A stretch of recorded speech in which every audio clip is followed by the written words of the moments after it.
Tonight's episode of Safemoon Knight will cover Safemoon's current price point and daily volume, Safemoon's latest news and updates, why a low price could be good, a Safemoon Knight giveaway, and a post-credit scene you won't want to miss. If you've been able to hack into my back computer and survey my feed, congratulations. You deserve to be subscribed, be able to like, and able to comment on this data source. For more Knight content, make sure to access my Twitter feed. I am the Safemoon Knight.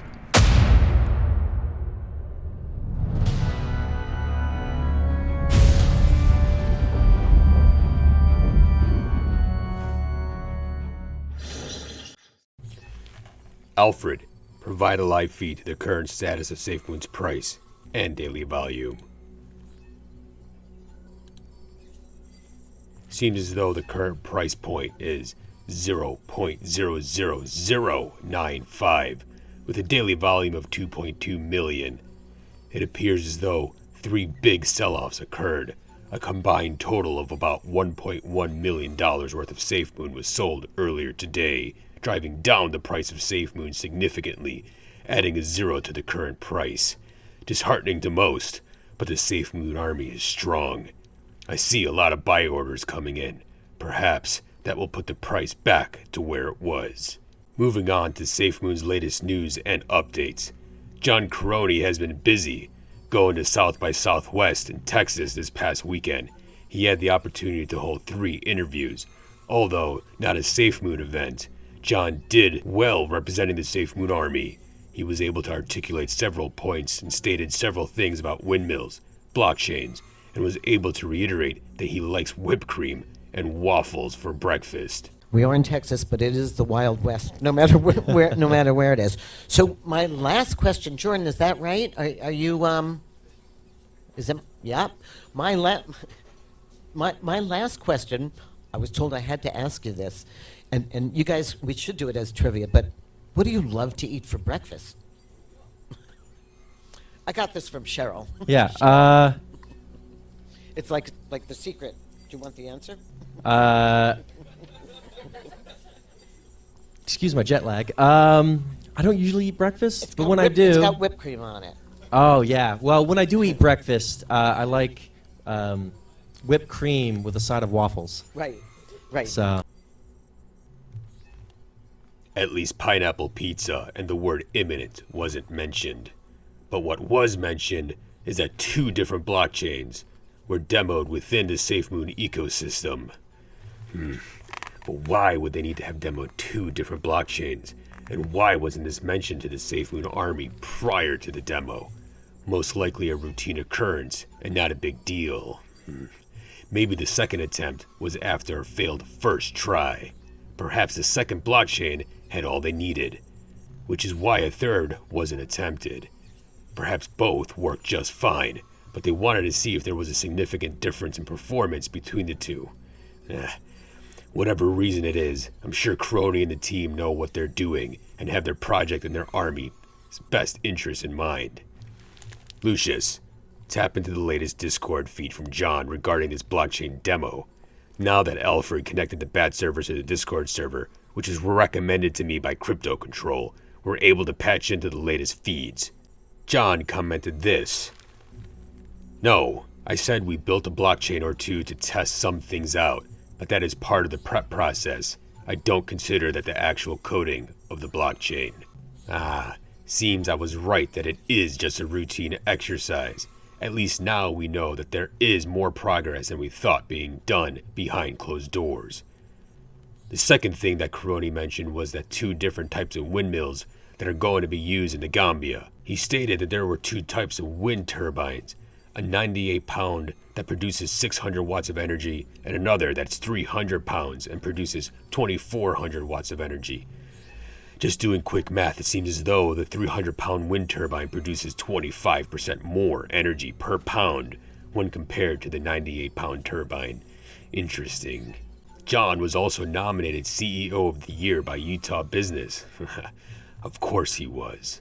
And also, a friendly reminder that they're crossing the chains on March 23rd, and if you had provided any type of liquidity, you should remove it as soon as possible before the 22nd of March. It reads, A reminder message for any individuals currently providing any type of token LP pool to the Safemoon swap. Please remember to remove any LP pool for any pair that you are providing on the swap on or before the 22nd as part of the upgrade that will be taking place. Sounds like if this is not removed, something bad may happen to your liquidity. Thanks for the warning, Safemoon. And make sure to stay tuned until the end of this dataset to learn more about a chance to win a piece of my gear. Now, let's address something very important for the Safemoon army, the price of Safemoon. After gathering data from different sources and inputting it into my data processors, I was able to conclude one thing, and that is, a low price for Safemoon is not necessarily a bad thing at this point of time. In fact, some would argue that having a low price at this moment in time is actually good. Now, this sounds contradictory to everything you know about cryptocurrency and projects alike, but we must remember Safemoon is different. It's not just another cryptocurrency. Again, I emphasize at this point, a low price could be a good thing, but this demands the question, why is it a good thing? In order to understand this, we must first understand tokenomics, the burn process, reflections, circulating supply, and the element in which was missed by Coroni, human behavior and psychology. Assuming everyone understands tokenomics, which is the fee getting distributed to its holders in LP, volume is the key to Safemoon's success. The people, such as yourself, the Safemoon army, drives volume. But what is volume? Volume, the number of shares of a security traded during a given period of time. So basically, the more Safemoon tokens that are transacted, sold, purchased, the higher the volume. Why is volume the key? Everything that is built in the Safemoon ecosystem is based around volume. Windmills add to volume. Fee structure in the Safemoon wallet and the decentralized exchange, or swap, adds volume. The Safemoon card adds volume. The yet-to-be-completed centralized exchange adds volume. The blockchain adds volume, so on and so forth. The higher the volume, the more the burn. The higher the volume, the more reflections. Why is the burn and reflections so important? Well, the circulating supply of Safemoon is still very high, which naturally prevents the price of Safemoon to increase past certain points. Therefore, we want to burn as much of the Safemoon token as possible, so that the price ceiling gets pushed higher, thus seeing higher prices. Now, here's the important part. Burn and reflections is not redistributed by dollar value. It is instead redistributed by the amount of Safemoon tokens it takes to reach that dollar value. The lower the price of Safemoon, the more of Safemoon gets burned and redistributed, and the lower the price of Safemoon, the more of the new swap and evolve function gets triggered. But we'll get to that in a minute. Here's an example. If Safemoon was currently $100 per token, and there needs to be $100 worth of Safemoon to be distributed to burn and reflections, then only one Safemoon token will be burnt or distributed. Burning only one Safemoon token does nothing to decrease the current circulating supply, which is bad for the future price of Safemoon. Now, let's say Safemoon was only 10 cents instead of $100 in the same scenario of $100 having to be redistributed. Then, 1,000 tokens will be redistributed. You can see 1,000 tokens is much more than one token. The Safemoon army will be able to reach their burn goal much faster at lower prices, thus being able to reach a more viable price point when necessary, which is not now. I have a hunch that this is one of the reasons why John and his team initially implemented the swap and liquefy function, which was meant to keep the price down when triggered. However, John missed a very important element with his calculations, an element that couldn't be predicted or measured, the element of human behavior and psychology. As mentioned, burn and reflections is driven by the volume. Volume is pushed by transactions with the Safemoon token. If people don't feel confident with the token, less and less people will transact with it. Purchases, trading, there'll be less selling because they want to recoup on any losses. Even John himself stated that he forgot to factor in human behavior into the equation. Here, on his Twitter, he says, When building a blockchain, there are two things most do not take into account: the hardware element and the human element. Safemoon takes into consideration both of those heavily. Ecosystems are always more than just software. Now, this is why I believe they got rid of swap and liquefy and replaced it with swap and evolve. The swap and evolve function, among other things, is meant to increase the price of Safemoon every time it is triggered, giving the Safemoon army more confidence in the token and bringing in more people to transact with it, which then leads to higher volumes and so forth. A confusing concept, sure, but the takeaway here is that having a low Safemoon price at this stage of the project is actually good, because it adds to the burn and adds to your bags. All the meanwhile, the dev teams are working hard on the foundational items that everyday citizens don't see yet. Items that build a strong foundation for strong volume in the future. I can only assume that when these items go live, Safemoon's use cases will skyrocket, which then makes transactions of all sorts increase significantly, which then means a much higher volume and higher prices. Perhaps one of the likes in which has never been seen before.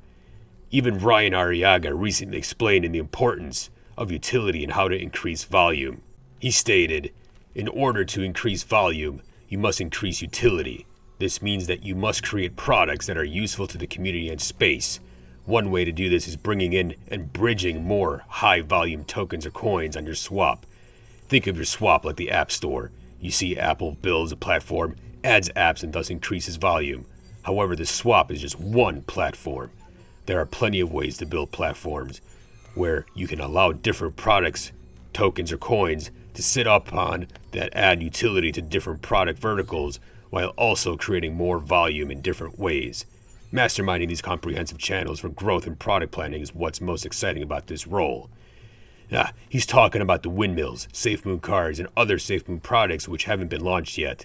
Like a bat stalking its prey, you must be patient, confident that you will succeed in obtaining your target. Once the circulating supply reaches a more appropriate level is when we want to see price increases. But it appears that a higher price at this stage could damage the growth and progress of everyone reaching their targets, the target of financial freedom and justice. Now, onto the chance to win a piece of my gear. If any of you follow my Twitter feed, you would have seen that Lucius created too many chest emblems. It was his idea to give one of them out to a single winner, and decided that the first 500 people to subscribe to the Safemoon Knight's YouTube channel will be entered to win this chest emblem from myself, created by Lucius. So make sure to subscribe to enter for your chance to win this emblem. I will announce the winner when we reach 500 subscribers. I want to see more price movement on Safemoon for the Safemoon army, but I must stay patient and calm. I must stay hopeful in the project and their team for now, but will remain vigilant and cautious while weaving through the facts and the FUD, for I am Safemoon Knight.